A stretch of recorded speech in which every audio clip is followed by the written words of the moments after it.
we got to talk about this. Over the past couple of months, I've taken it on the road, droning, biking, and hiking, and while it's perfectly fine at all of that stuff, that's not where its strengths lie. No, the Insta360 Go 3 excels in two places that no other camera can. Number one, it's tiny. Out of its action pod, it's like half the size of a GoPro. It fits anywhere. Number two, it's really quick to mount and quick to record. So to demonstrate and show you just who could actually benefit from one of these, I'm not going to show you any action footage. We got GoPro and DJI's Osmo Action for that. No, I'm going to use this while I clean my house, because by God does it need it. Let's go.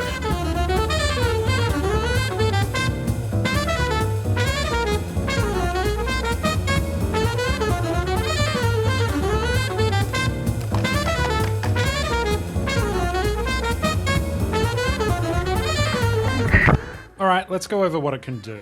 So you've got the action pod, which acts as a monitor, wireless, I'll get to that later, and a charger for this tiny camera. It kind of reminds me of Apple AirPods in that way. It sounds like them too. On the action pod itself, you've got USB-C, this little button here, which allows you to pull the camera out of it, which is great. You've got the power and menu button on the side here, a record button on the top here, the screen on the back, and the magnetic clip on the bottom. One thing you might not see though, is a slot for an SD card. And that's because this has internal storage, much like a phone. It's only all stored in the tiny camera itself. So even if you take it out of the action pod, you still get access to the storage. Makes sense. There's not a whole lot of space to put an SD card in there. When I first got this, which is the 60 gigabyte version, not 64 as they say on the website, I was a little worried that wasn't going to be enough, but turns out it's pretty good for most things. The only time I really went over was when I tried to do long hyperlapses on car rides. It just turns out the files this makes most of the time aren't all that big. If you do feel like you need more storage, there is an option to pay more. On the software side, there are a lot of modes, but let's be honest, the main ones are video and freeform video. Freeform video is basically the same as video, but it records in as much as possible so you can change the perspective later on in computer software or the app. If we jump into video, you can see exactly what we're working with specs-wise. You can shoot up to 2.7K 30 FPS, 25 or 24 as well, or if you change down to 1440p or 1080p, you can shoot up to 50 frames per second. Not 60 though, not really sure why. By the way, that's kind of why this whole video is in 1080p and not 4K like normal. This just isn't really capable of that. But my personal favorite feature though, and what I think is most innovative about this entire product, you can pull the little camera out and still monitor everything wirelessly via Bluetooth on the action pod itself. The body of the camera is a record button, so you can press that down and it'll start recording, or you can remotely record using the monitor if it's out of the case. Pop it back in the action pod even while you're recording and it'll just keep rolling.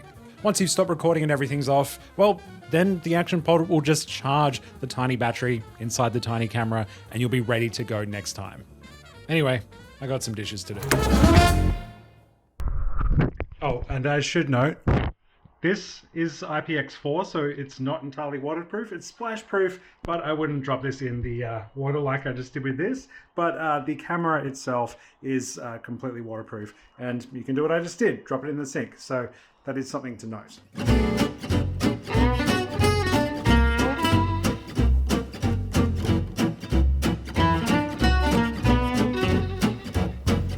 Okay, I want to talk about mounting options because this is the stuff that makes this camera unlike any other.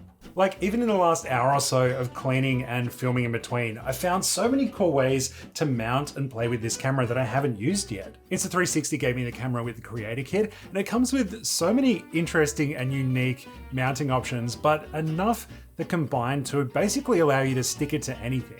And the thing I like about it most is just how fast you can mount stuff. So for example, the Insta360 Go action pod itself has a magnetic mounting point. So if you stick it to anything with this magnetic clip, it'll just pop on like that. And you've got yourself a little vlogging camera.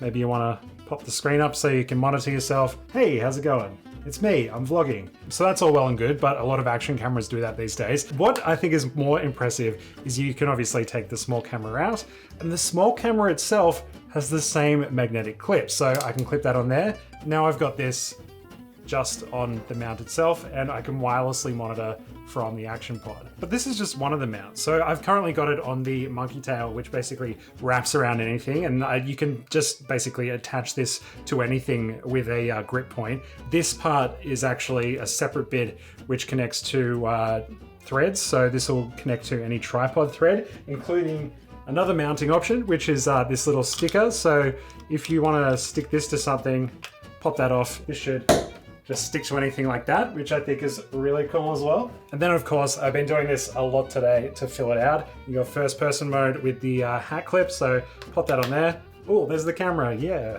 Doing all sorts of, you get it. But if it's got too much movement, or you don't want to wear a hat, or this is a little bit too goofy for you, you want to be a bit more discreet, you can take it off, stick it onto the magnetic pendant, which just goes under your shirt like this, and you've got a little camera here instead on your chest. And it's not just the pendant, because it's magnetic, it'll stick to pretty much anything that's metal. There's just so many options with this thing, and it really unlocks a lot of creativity. I love a lot of the shots I've gotten today already. You know, switching between my chest to my hat to this thing stuck on the wall here, back to the monkey tail. Okay, this one takes a little bit longer. That took a few seconds, and I've only shown you a few of the accessories. Like, it is compatible with all your old GoPro stuff. It comes with a GoPro mount as well, so, you know, stick it onto this little GoPro sleeve I've got here. Got a little backpack strap. That's great. So all of your old GoPro stuff is compatible with this. Also, because this is a tripod thread, I've also been using this magic arm with a clamp. So, you know, clamping it onto stuff with this. I'm about to do some washing. Stick this on here. You didn't see that. Good old gaffer tape is also just great for this, because this is so light. The gaffer tape will hold it to anything. How's that look?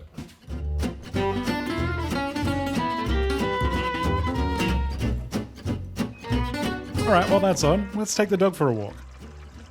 Walk? Okay, let's go for a walk. Now here you'll see stabilization at work. A big worry with small cameras like this is just how stable the footage is going to be, especially when it's attached to your head and moving around on various things. But I can safely say the stabilization on this is incredible. I had it set to high most of the time. This isn't even the highest setting, but after using it a few times, I was never worried that my footage was going to be shaky. All right, I hate to disappoint you. Here's the Action Pod. The camera is attached to Rusty. I'm going to let him off the lead.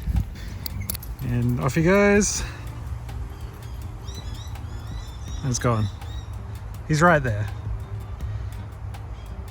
Disappointing. Yeah, look, essentially it makes the Action Pod more of a wireless monitor for stuff that's just arm's length away, but once you get beyond that, you kind of want to rely on the app, which goes a bit further, or just guess like you do, like we used to do with other action cameras. It's kind of more of a trend on this camera. It feels like a lot of the ideas are really good, but it never quite gets there in a few big ways. And it just feels like it's one iteration of absolutely nailing everything. And you see that in the footage as well. You've been watching the footage this whole time. If you had asked me how to describe it, I would say late 2010s mobile phone vibes. Fine, but not amazing.